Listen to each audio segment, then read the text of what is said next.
Good day, my friends. All right, I'm finally going to share a little bit of a recipe off and on, and sometimes I'll just do a video on a recipe or I'll incorporate it in my travels, okay? So you'll be seeing that coming up. But remember, I have a really small kitchen, so it's really hard for me to actually incorporate prepping and everything in front of everybody because of space and also of time. So I've tried to make this as easy as possible. Remember, I have been watching sodium. I'm on a vegetable, not all vegetable, but incorporating more vegetables into my diet, and also watching that sodium, okay? Now, I have made incredible improvements, and I'm going to show you my numbers so you can see.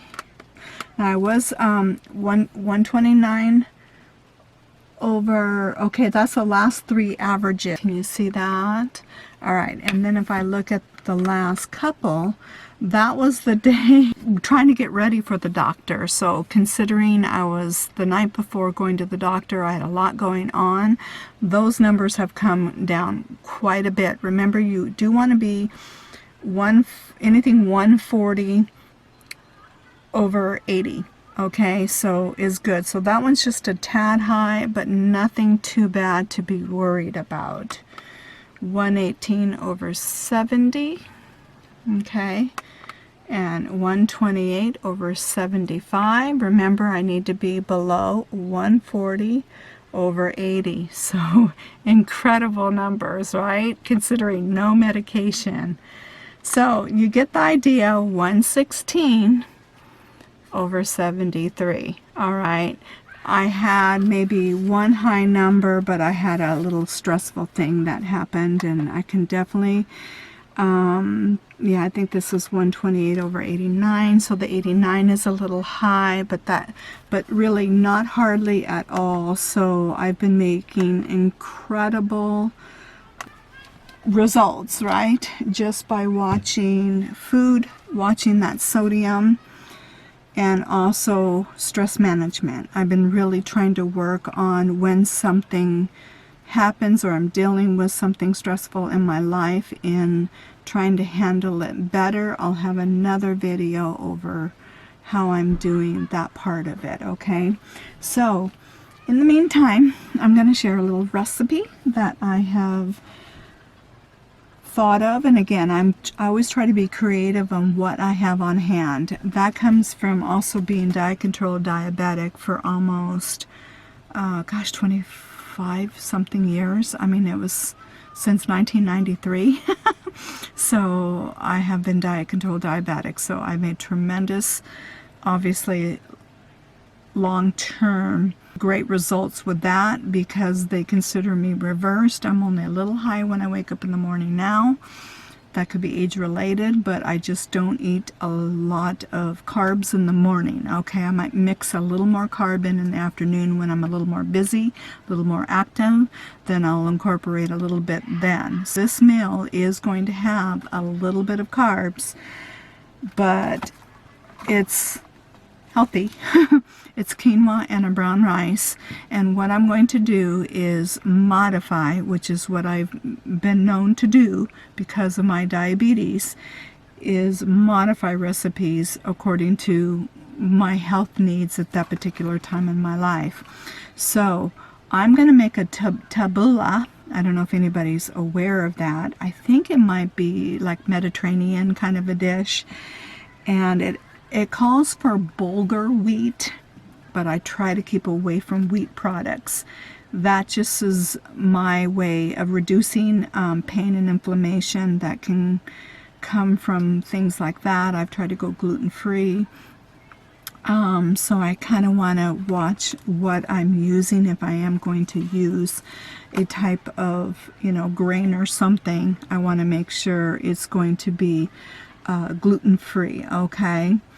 Or something that isn't going to make me react in any kind of way. Now this is a zesty lemon one that I have on hand, and it is 380 milligrams, I don't know if you can see that, of sodium. And you always want to look at your how many servings is that quantity, the same thing you would label read for your exchanges of your diabetic carbs and things like that, and proteins. So in a quarter of a cup of a dry, it would be 50 carbohydrates, and there is about, it says serving is 2 in this, but I've already had a little bit of a serving with my meal, but not much. So really most of this is what I'm doing in this recipe. So I really want to put as much vegetables and things like that to put in this so that I reduce even this quantity, because I really don't even want a third cup, maybe per serving, maybe a quarter of a cup, and not more than that as I'm eyeballing things, okay? So that's how I want to do this. So I will bring this down, and this is in 2 servings, mind you, 380. But when I get done with this, I'm probably going to have at least maybe 5 servings or something out of this. So that will bring that number way down, okay? So that's kind of how I look at things. The only other thing that might have a little bit of sodium is this.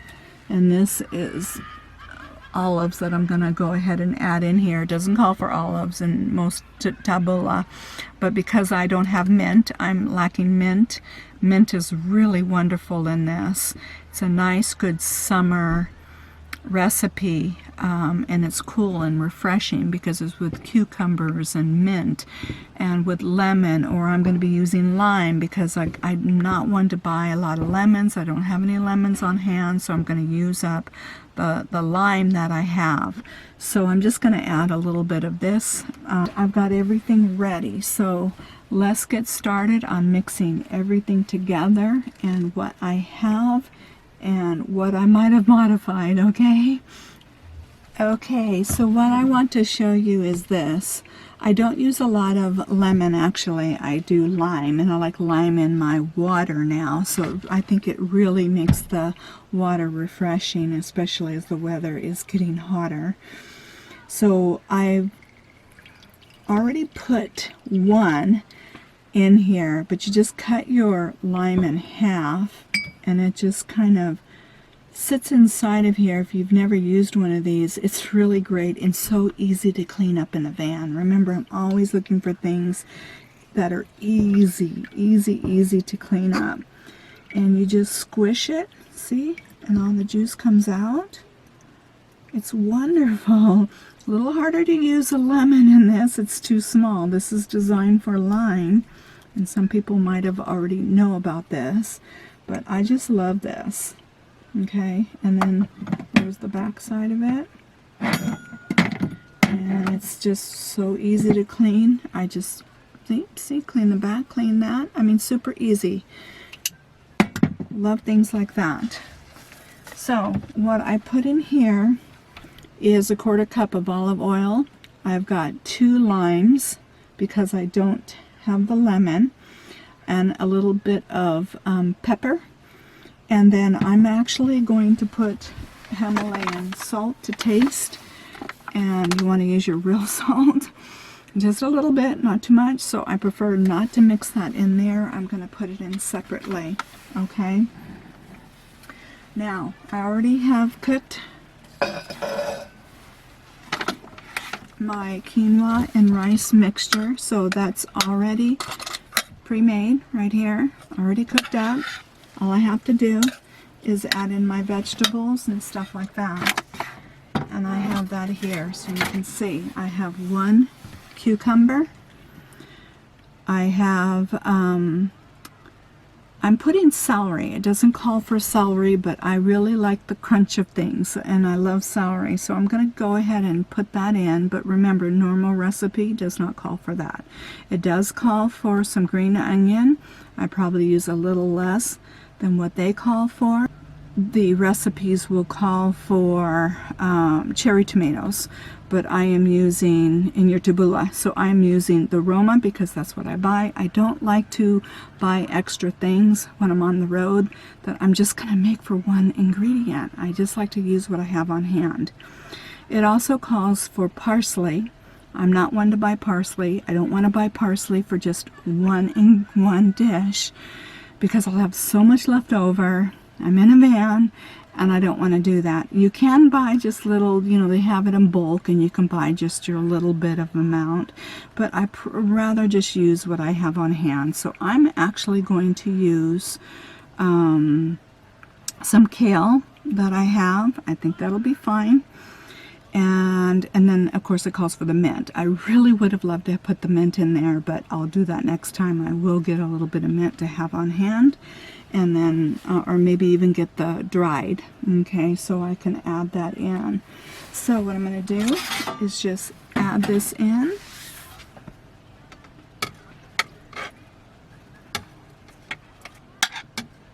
And I have not made tabbouleh in a long time, so again, it's my version of it. It's just going to have to be what it is with what I have on hand, but it'll still be nice and refreshing now that we are starting to warm up, okay?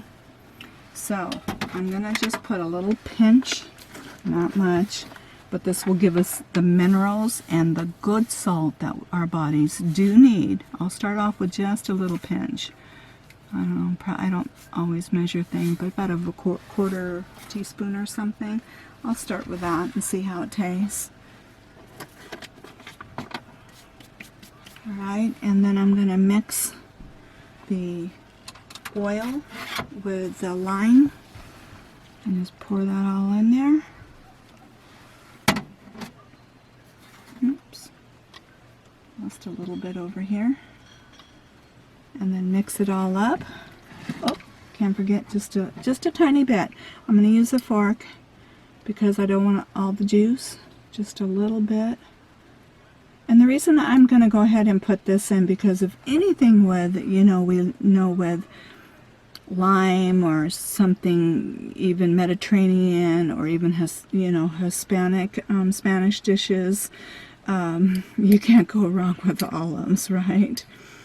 So just a little bit, and again it calls for, I think it's like 125 milligrams of sodium per 2 tablespoons, but I probably put 2 tablespoons in this whole dish, so that won't be per serving.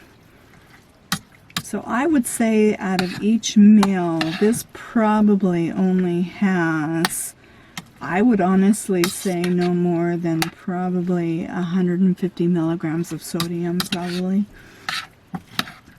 if you divide it up, because I wouldn't be eating a whole lot of this per meal. Okay, and just mix it up. So mixing it all up. Alright, so let me do that and I'll come back and show you it at the end. Alright, so I have it all mixed in, and for me, because I want to have it more vegetable base than the amount of quinoa and rice, I made everything a little more chunky. Normally tabbouleh is more of the bulgur wheat, and everything is chopped up more fine and mixed in, and it's more about, you know, the little bit of vegetables with the bulgur wheat. But because I'm trying to watch carbs, eat more vegetables, I want that to be the majority of the ingredients that are inside the meal. But let's give it a taste.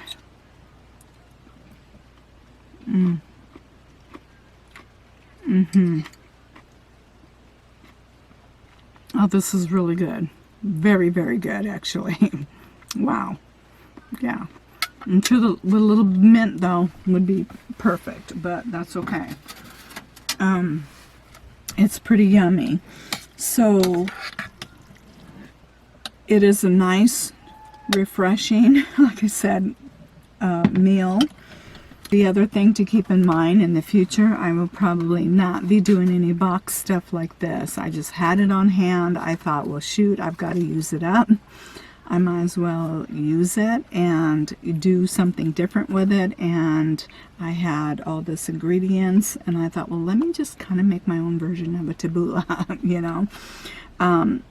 This does have a lemon flavor, but what I'm trying to do is make everything from scratch. And because this does have maltodextrin in it, which is something I really want to stay away from, cornstarch and natural flavors. You never know what you're going to get when things like that are in there. And I'll be going over in the future that I'm going to be following a diet called the FODMAP. I kind of talked about that before. Is the book, okay? And I'm going to be getting a lot more serious about this at the same time of working on my high blood pressure, because there are a lot of ingredients, a lot of foods out there that are allergens, or your body is intolerant to or has a reaction to. So I'm going to go over more of this, because I'm finally once and for all going to figure out what those ingredients are. Because even though I've been eating more vegetables, I know that there's certain vegetables that I shouldn't be eating that my body has a reaction to, like onion, broccoli, cauliflower. I mean, I will get really bloated, and it's not a comfortable feeling, and I'm done with that. So I'm going to figure out once and for all what are those trigger foods. Even though I'm trying to eat healthy, and some people can be eating healthy, think they're doing their body good, and then they wonder, well, what the heck, why am I going through these symptoms and not feeling okay? So it's a real problem out in the world, and especially as we age and our digestive system starts to slow down and change and create problems for us. This is a good diet to start with, and it's not made for a long-term situation. It's only designed for a short period for you to map out and find what kind of foods you are reacting to, okay?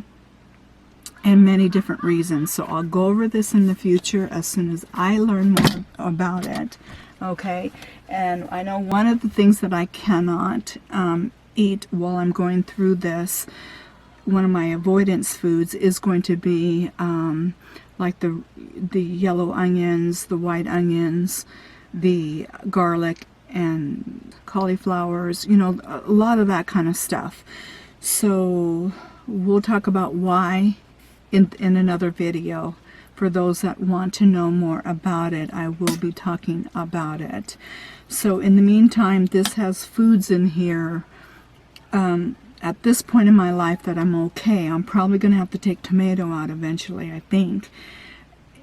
Yeah, but for now, as I'm still reading and going through the discovery phase of it, this is going to work for now. Okay, well, I hope you enjoyed this video, and I definitely will be having other videos or clips of other things that I've been doing and recipes to lower my sodium, and some will be mixed in with my travels. So I'm not sure if I'll just do total separate or mix them in. I'm kind of still deciding on how I want to do things, okay? But I will be sharing more, definitely, recipe things that I'm doing, because I think a lot of people are really interested in the subject, because I can't believe how many people, or this response I got from people battling high blood pressure. I mean, it must be just the thing that's happening in today's world, I think, just with everything, our diets, stress, you know. So yeah, I'll be touching more on that subject, on how I'm working on it, okay? And definitely making progress. You know, in the comments what you think about it, how you enjoy it or not. And if you want to see more of this, just give me your input. I'm just kind of giving this a little practice and also a test to see what you all would like to see more of, okay? All right, so I love you all. I'll see you in the next video. Thank you so much for following my journey and for being a part of it. And here we are. Cheers to eating healthier.